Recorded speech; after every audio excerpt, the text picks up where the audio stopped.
months ago!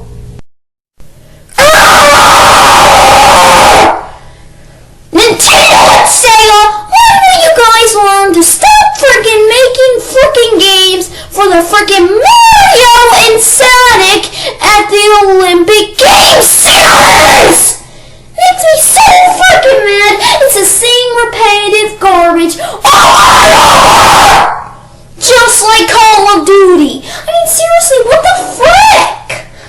I mean, seriously, I'm going to do a rant on Mario and Sonic at the Sochi 2014 Winter Olympic Games. I mean, what the frick?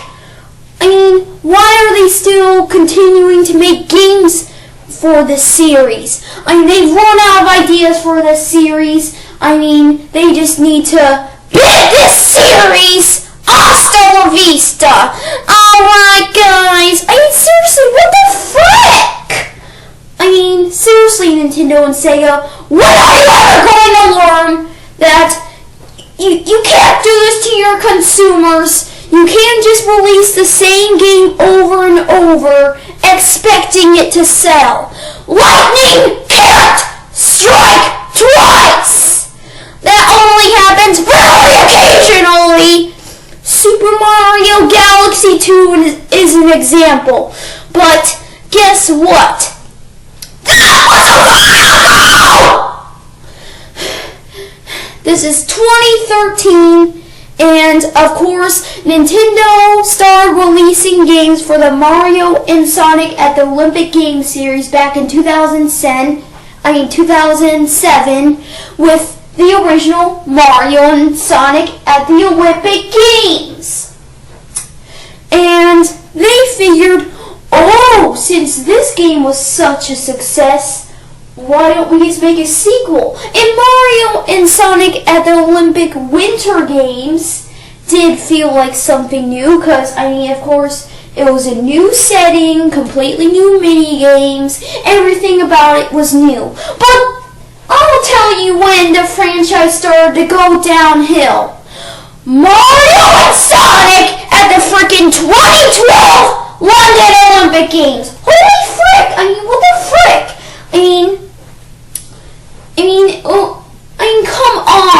Come on, Nintendo and Sega. I mean, seriously?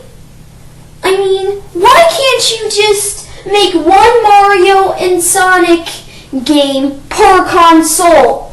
That way, it'll feel exciting each time.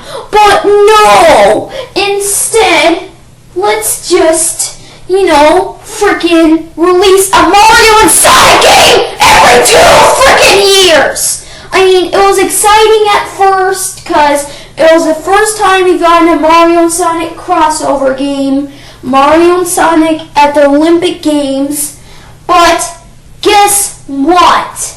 Now it just feels like repetitive on repeat every single time. I mean, even so, each game in the Mario and Sonic series felt somewhat new. Up until now, with Mario and Sonic at the Sochi 2014 Winter Olympic Games. It's the same thing as Mario and Sonic at the Winter Olympic Games from 2010. Oh, except what? A graphical upgrade? Seriously, Nintendo and Sega!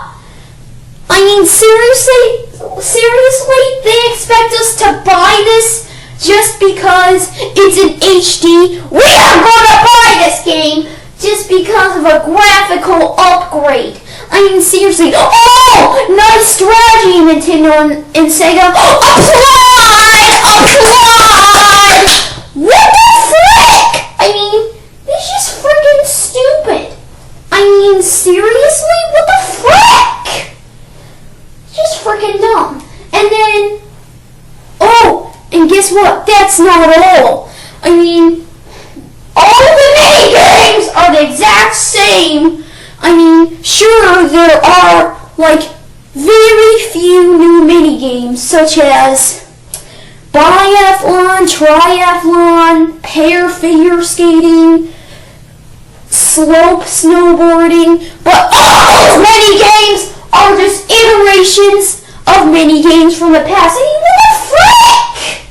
This game is just a lazy, cheap, half-baked port. And you can even tell from the trailer. I mean, they didn't even include any CGI! I mean, what the frick? 'Cause, I mean, seriously? You're too lazy to add CGI like you did with the previous games? I mean, seriously, what the frick? I mean, that just proves how lazy Nintendo and Sega are being with this game. They're too lazy to add any new minigames, too lazy to add any new characters, and they're even too lazy to add CGI. What the frick? Oh, that reminds me, the characters.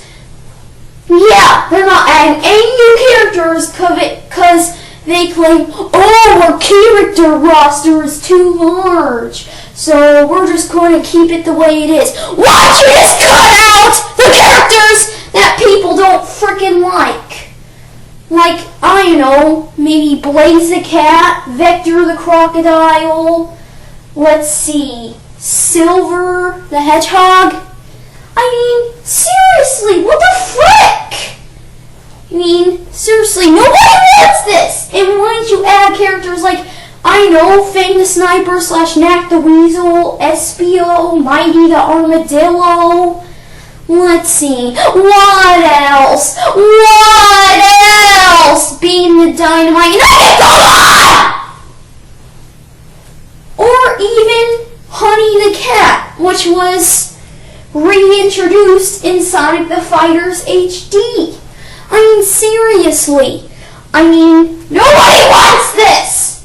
People want to see the retro Sonic characters. Why? Because who rivaled with Mario? Classic Sonic! Modern Sonic did it. He only did for a few years. Then Sega became a third-party company. So I mean, why not just, I don't know, frickin' add some of the retro characters and maybe give the characters the retro classic designs because retro Sonic rivaled with Mario! I mean, what the frick? Okay, I mean, seriously. And Nintendo and Sega claim that, every minigame is going to feel different because you play it with the gamepad, and that's why it's different. Sure, the minigames play differently, but they're still the freaking same! I mean, seriously, what the frick? Alright, we have Mario Party 3DS coming out this year in November, and guess what? I would much rather purchase that than Mario and Sonic at the Sochi 2014 Winter Olympic Games. I mean, what the frick? I mean, seriously. At least Mario Party 3DS is going to have all new minigames, not just 3 or 4. I mean, seriously, what the frick? Oh yeah, and Mario Party 3DS is, of course, going to be a board game style party video game. So Mario Party series just has more appeal than the Mario and Sonic series. I mean, the Mario and Sonic series, Nintendo needs to learn that Thunder can't strike twice or 4 times. Wanna know why? Because, I mean, it was exciting at first to see Mario and Sonic crossover, but now the Mario and Sonic at the Olympic Games series just feels like a freaking cash cow! And overall, I am not looking forward to Mario and Sonic at the Sochi Sochi 2014 Winter Olympic Games. Alright guys, Nintendo, give us a true Mario Sonic crossover. Give us something worth being excited for, like a Mario and Sonic crossover RPG or Mario and Sonic crossover platformer, which is even better. Not the same repetitive Olympic Games freaking garbage. I mean, what the frick? This freaking bites. Alright guys, stop the laziness! This is Multi Mario Sonic signing out.